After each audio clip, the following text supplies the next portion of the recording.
So hi everyone, Meta has just now released Segment Anything 2. So basically the first version of SAM was for segmentation of images.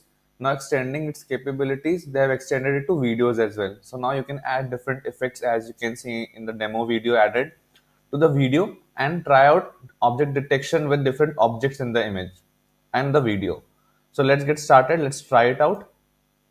So first you need to go to sam2.metademolab.com.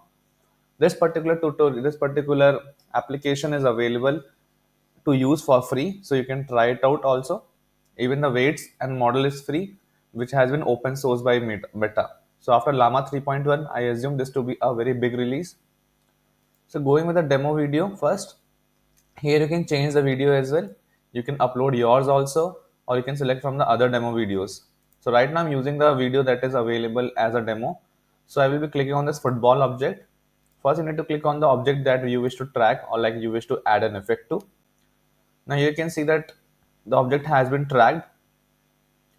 Once the tracking is done, you need to go to next. And now you can play around with different effects. See this one or even this. So all the other things are grayed out except the ball.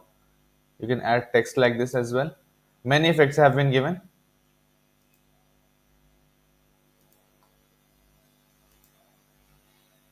The person has been removed, so it looks to be a flawless tool. I think pretty interesting and pretty exciting to use it. Now to save this, even the content export is also free. You can just click on the download button and you will get your file. So thank you so much. Hope this tutorial was useful.